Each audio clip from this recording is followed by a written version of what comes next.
Hello friends, welcome back to my YouTube channel. तो कल हमने मूल अधिकार ख़त्म किया था, पूरा पार्ट 1, 2 और 3 में पूरा मूल अधिकार ख़त्म हो गया। अगर आपने नहीं देखा तो वो वीडियो ज़रूर देखें। आज हम देखेंगे डीपीएसपी राज्य के नीति निर्देशक तत्व, जो कि हम पॉलिटी की सीरीज चला रहे हैं। इसमें अभी तक हमने जितने भी वीडियो आए हैं उसमें सारा आगे का ख़त्म किया है। अब यहाँ से हम आज राज्य के नीति निर्देशक तत्व देखेंगे। तो ये राज्य के नीति निर्देशक तत्व जो हैं वो संविधान के भाग 4 में अनुच्छेद 36 से लेके 51 तक हैं ये। तो इसके बारे में देखेंगे। तो इसे हम क्या बोलते हैं, सामाजिक व आर्थिक न्याय का प्रतीक। किसे? भाग 4 को। तो भाग 4 में क्या है, अनुच्छेद 36 से लेकर 51 तक। अब हम क्या देखें, ये वाद योग्य नहीं है, लेकिन राज्य नीतियाँ बनाते समय इन तत्वों को ध्यान में रखेगा। मतलब कि जो मूल अधिकार होते हैं उन्हें हम वाद योग्य हैं, क्योंकि उन्हें हम सुप्रीम कोर्ट में चैलेंज भी कर सकते हैं। लेकिन ये जो डीपीएसपी है, राज्य के नीति निर्देशक तत्व हैं, इसका मतलब है राज्य जब भी कोई नियम या कानून या नीतियाँ बनाएगा तो इन तत्वों को ध्यान में रखेगा, है ना। तो ये क्या है, ये कोई ज़रूरी नहीं है, तो इसलिए इन्हें कोर्ट में चैलेंज करना आवश्यक नहीं है। लेकिन राज्य का ये कर्तव्य है कि इसका ध्यान जरूर रखा जाए जब भी कोई नीति बनाई जाए। तो अब ये जो नीति निर्देशक तत्व कहाँ से लिए गए हैं, ये क्वेश्चन बहुत बार पूछा गया क्वेश्चन एग्जाम में। तो 1935 जो भारत शासन अधिनियम था 1935, उसके निर्देशों के उपकरण को लिया गया। उसमें एक टॉपिक था निर्देशों के उपकरण। तो उसी को निर्देशों को उपकरण को कहाँ से लिया गया था, आयरलैंड के संविधान से लिया गया था। इसलिए हम क्या कहते हैं कि जो मूल जो क्या नाम राज्य के नीति निर्देशक तत्व वो कहाँ से लिए गए हैं। तो या तो उसमें एक ऑप्शन हो सकता है 1935 या होता आयरलैंड। तो हमारा आंसर अगर दोनों ही है, 1935 भी आयरलैंड है, उसमें लिखा हुआ ऑप्शन में कि दोनों है, तो दोनों सही होगा। नहीं तो 1935 दिया है तो 1935 या आयरलैंड से लिया गया तो आयरलैंड होगा। जहाँ तक क्वेश्चन इसमें आयरलैंड से ही पूछा गया है।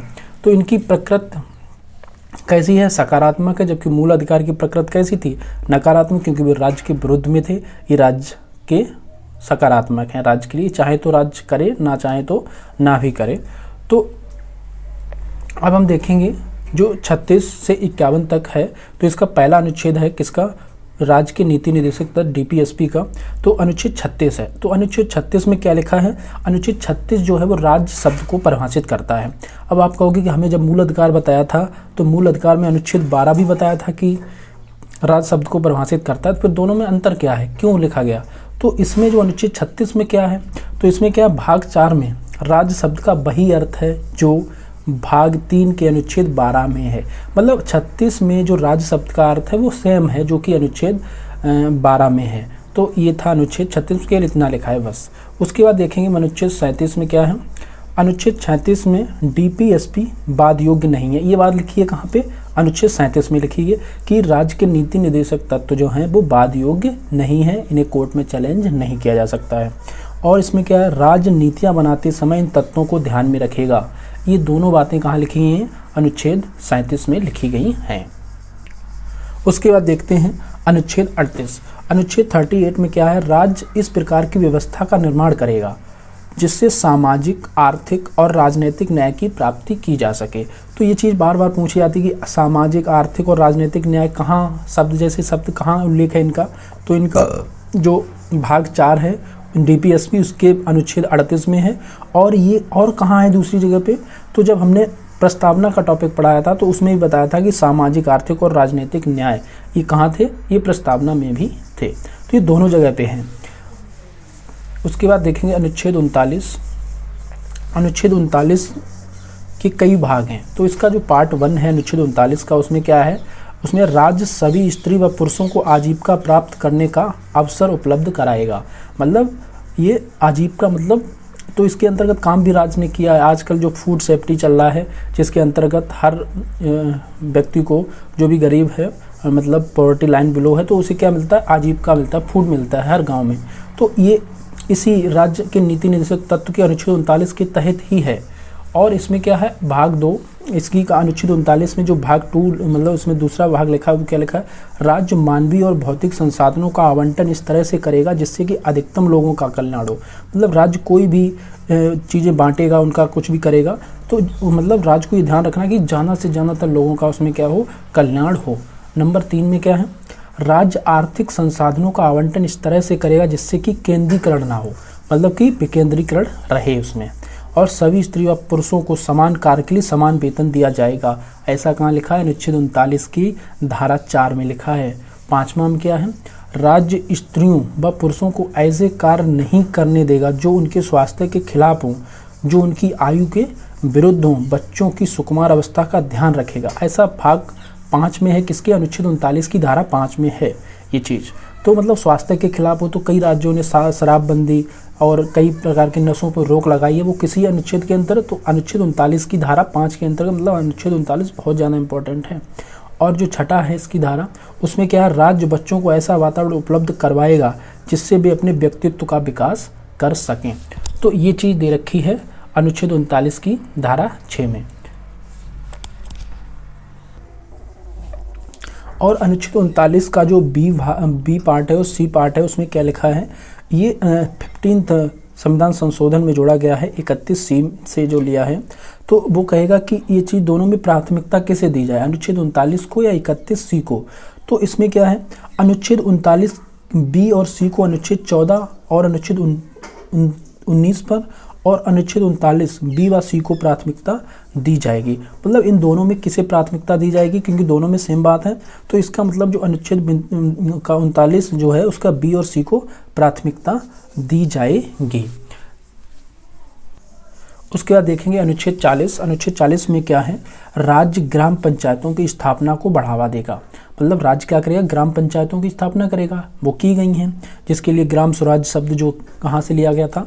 गांधी जी से ये बहुत ज़्यादा संबंधित था। क्या? ग्राम स्वराज। उसके बाद देखेंगे अनुच्छेद 41, 42 और 43 एक साथ देखेंगे। तो अनुच्छेद 41 में क्या है?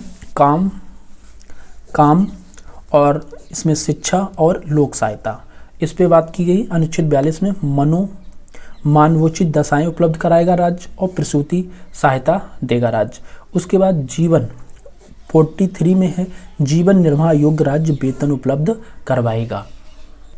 उसके बाद जो अनुच्छेद 39A जोड़ा गया है, 42वां संविधान संशोधन। तो जब भी कोई अनुच्छेद में कोई संशोधन किया जाता है, उसमें कोई धारा जोड़ी जाती है, तो उसमें कैपिटल A, B, C इस तरह से लिखा जाता है।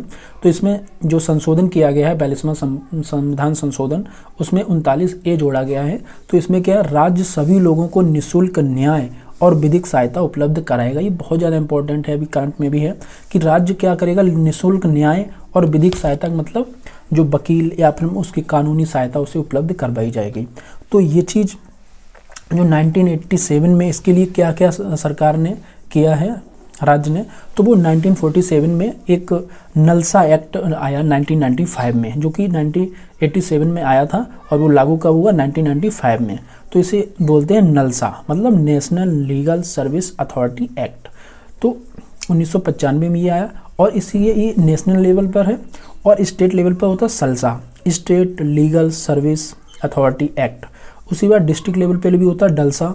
तो इसका बोलते हैं कि district legal service authority act.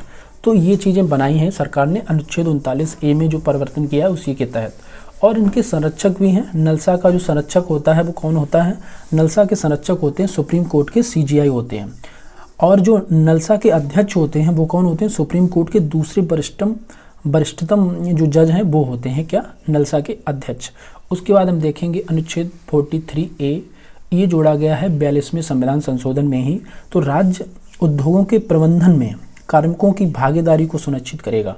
मतलब जो उद्योग हैं उनमें कार्मिकों की क्या है? भागीदारी को राज्य क्या करेगा? सुनिश्चित करेगा। इसी में जो 43B जोड़ा गया है वो जोड़ा गया है राज्य सहकारी संस्थाओं की स्थापना को बढ़ावा देगा।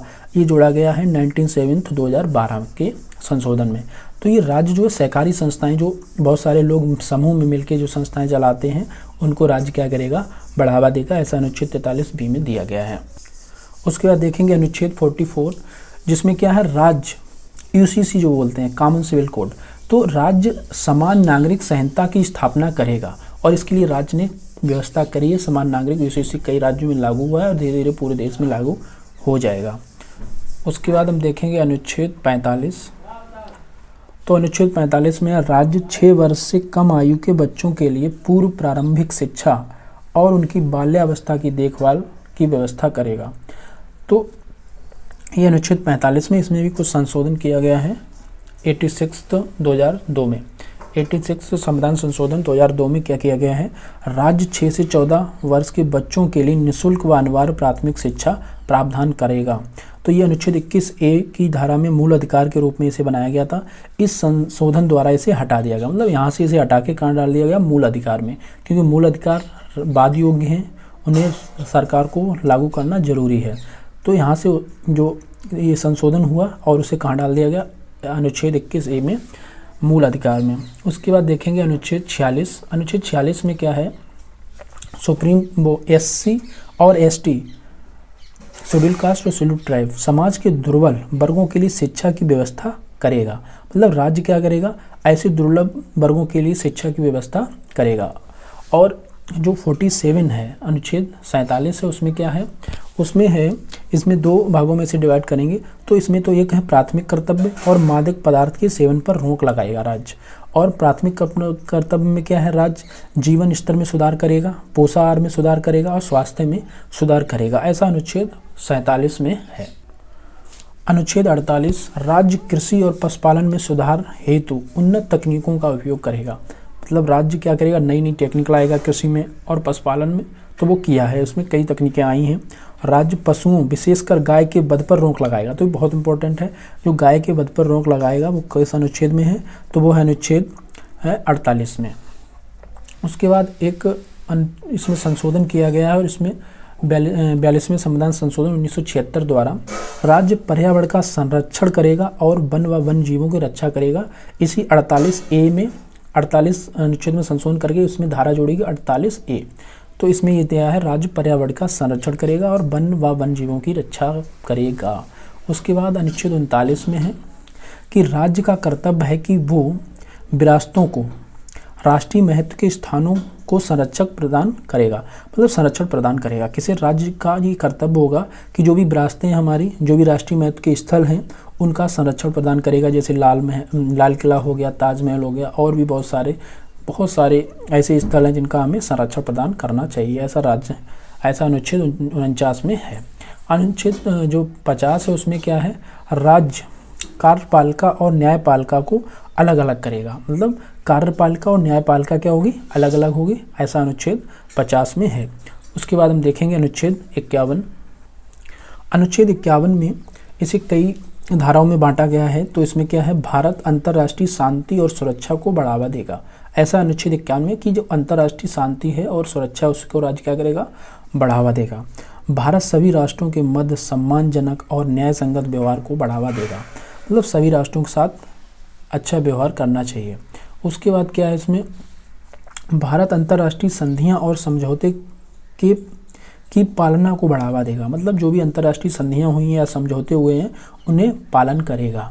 उसके बाद अब भारत के अंतर्राष्ट्रीय विवाद, भारत के जो अंतर्राष्ट्रीय विवाद हैं, जैसे भारत पाकिस्तान, भारत चाइना, बांग्लादेश, जो भी पड़ोसी राज्यों के साथ, मतलब देशों के साथ, राज्य मतलब स्टेट होते हैं, देश बोलते हैं उन्हें, तो उनके साथ क्या होगी, मध्यस्थता के साथ उनका समाधान किया जाना चाहिए, ना कि युद्ध।